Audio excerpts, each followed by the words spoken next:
But who better than me? Ladies and gentlemen, welcome back to the channel and welcome back to some more Base Talks.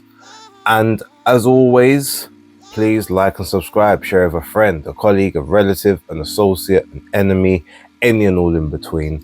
It's appreciated. It's been a very, very long time since I've actually had the chance to have a conversation with Ben SHALOM. And you know what? He actually gave me quite a nice chunk of time. He probably would have given me more if I had pushed for it, but it was very late in the night and I appreciated him sticking around and doing the media.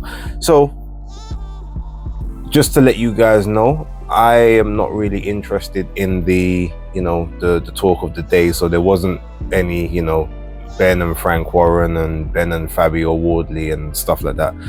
I had other questions that I wanted to ask, and I think he actually was surprised that I wasn't going to ask the basic stuff that everyone else had been asking. So yeah, with that being said, have a look at the interview. Obviously, if you guys would have seen the live I done on Tuesday, you would know where the interview itself was, what direction it was going in. But yeah, look for yourself. Hope you enjoy.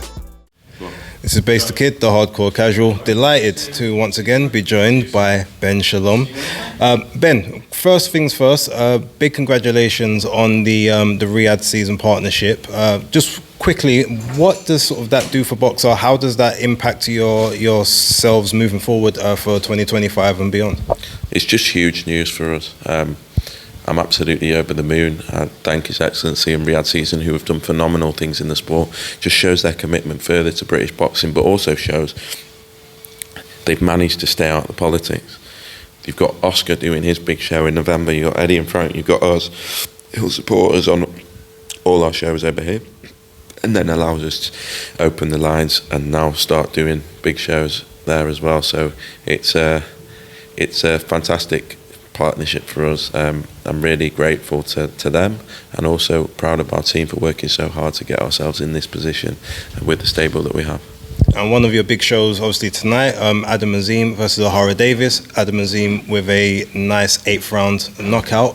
What did you think of his performance? How do you sort of rate where he is in the division at the minute, and ultimately where are you seeing him going in his trajectory over the next 12 months or so?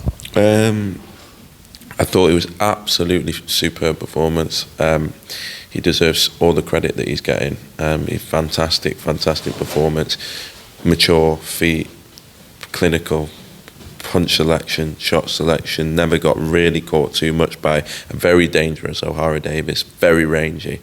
And always came back, and he was really good tonight, and I'm really happy with how Ahara performed, because he kept coming back, and he could have quit, he could have stopped, and he just wanted to be in the fight and be dangerous, and he was.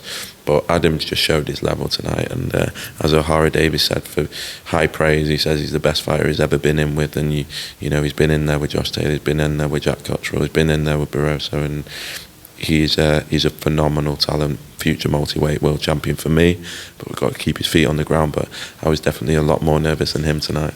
Can you confirm, there was a lot of confusion regarding obviously the Azim and Davis fight, but then with with Dan Aziz and Lewis Edmondson almost at the last fight, the main event. Can you just explain to people sort of what happened there and why that ended up being the fight after the one advertised? Yeah, I've seen a lot of nonsense on Twitter around tickets and crap like that. I mean, the reality was our slot on Sky Sports main event finished at 10 p.m. So we had to make sure Adam Azim, and for Sky had to make sure that Adam Azim was on Sky Sports main event in front of such a big audience. And so that's why the main event was at that time. But we obviously still wanted to make sure that British title was on the show, so that was then on Sky Sports Action, I believe, and that was it. Thank you for clearing that up. With regards to that fight, Dan Aziz suffers a upset defeat. Some people would say it's an upset, some people wouldn't. A lot of the people around me in the arena felt that he had done enough to win that fight. What was your sort of thoughts, and ultimately what's the road back for Dan, and where does Edmonson go? Dan will come back, but it's been a hard year for him, and I'm gutted for him, and he'll be upset right now. And that's all I can say. Boxing is snakes and ladders, and you can be up and down 1 minute. It's a crazy sport like that, but he'll have to look at that. Louis Edmondson deserves a huge amount of credit, because I think he's only ever fought 8 rounders on our shows, and he waited and waited for his opportunity, and we got him this opportunity, and he deserves it. I actually had him nicking it. I did have Louis up, as much as Dan Aziz is a friend as well as a fighter.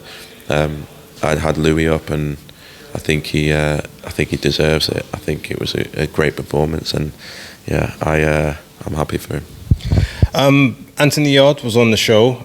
He went 10 rounds with Ralph Svilken. A lot of people would have expected a stoppage of some sort. After the bout, though, more so forgetting what happened there, he was asked about what fights next, and he didn't in any way, shape or form nail his flag to the mast on the Joshua Buatsi fight. He started speaking about Craig Richards, Dan Aziz and everyone else but Buatsi. Do you think that fight's going to happen? Do you think he wants that fight? Do you think Buatsi's team are going to move on from that? What's your thoughts on that situation? I just think there's a lot of ego between both fighters, and neither fighter wants to say that they're dependent on the other. The reality is it's the only fight that the fans are going to accept. And so unless, for us, with Buatsi's case, we're looking at perhaps the Bivol Beterbiev winner. If that can't happen very soon, which looks like there'll be a rematch, then it's the only fight. But yeah, I think there's a lot of ego there between both of them. Did you have any other standout moments on the card? I thought Franchesca Hennessy's fight was really good, showed her grit, but if there any other things that stood out to you? Really happy for Jamie TKB. Thought it was fantastic. And he's worked his way back from a difficult defeat, and he deserves a lot of credit. Really, really good performance against Franklin Ignatius, who made it messy and awkward at times. Fran Hennessy, for anyone that wants to go back and watch a fight from tonight, go and watch that fight, because she was in there with an absolute killer tonight at 19. I couldn't believe when Mick Hennessy told me that was the match he wanted to make, and I tried to convince him not. And I'll be honest with that. I thought it was 19 years old, Fran Hennessy, why do you have to go and do that right now? That's a confidence he had in his daughter, and rightly so. She was absolutely superb. I thought it was a boxing masterclass, and sometimes you can get carried away with things, but yeah, she was special tonight. Oh, big congrats to Fran, big congrats to Jamie TKV, and also I want to say big congrats to the referee and his chin in that fight, because he took one right at the end and stood on his feet. Shout out. Okay, so moving away from this card, really, I want to speak regarding sort of Boxer and the schedule that's sort of been taking place.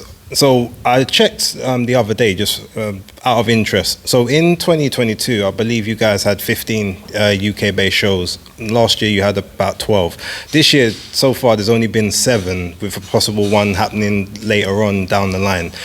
What's the reason for the downturn in activity, and what's sort of going on with maybe some of the fighters who are inactive at the minute? Look, a lot happened on Rad Season. I think our fighters are fairly active. I think Sky wanted to prioritise big main events, and so if you go through Mayor Jonas, Buatsi Aziz, Wardley Clark, Riatpour, Billam Smith, Okoli's fight, Lauren Price McCaskill, Simpson Jelly, Azim O'Hara Davis, a big show in December.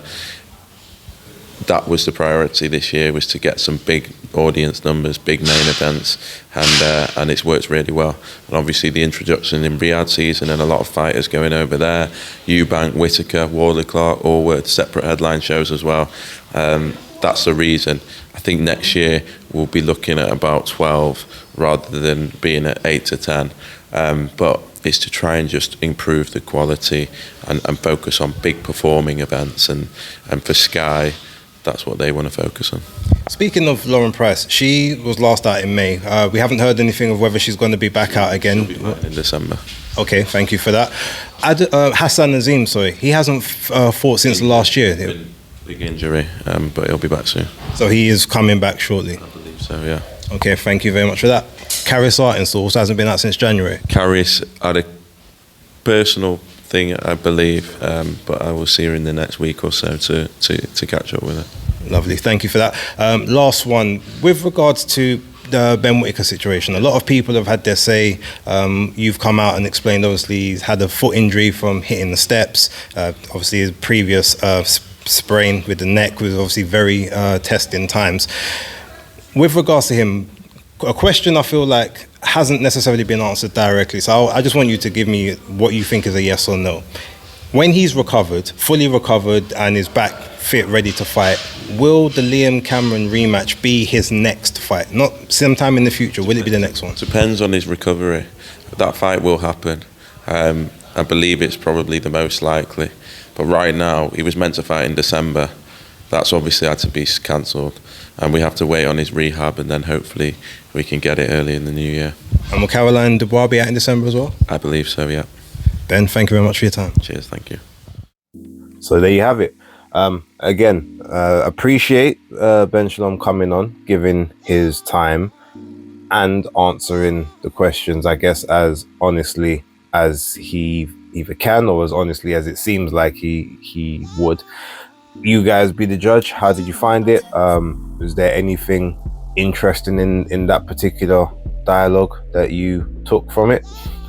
I mean, my thoughts are there's still certain things going on. There seems to be certain things in the background that I'm just waiting to basically to get pulled to the forefront. But with that being said, yes, I look forward to the next time I do get a chance to talk to him. And I would like to be able to kind of make some of these a bit more regular, you know, the Ben Shaloms, Eddie Hearns, Frank Smiths, Frank Warrens, because, you know, when everyone else is interviewing them 3, 4, 5 times a week about pretty much the same stuff, it then becomes a bit redundant to try and, you know, speak about topics that you know that they've already answered about 8, 9 or 10 times before you've even got there, which is most of the time why I always have a different line of questioning, just to make things feel a bit fresh. But yeah, that's another story for another time. Anyway, don't forget to like, subscribe and share, and I'll catch you on more Base Talks. But until then, thanks for watching and talk to you soon.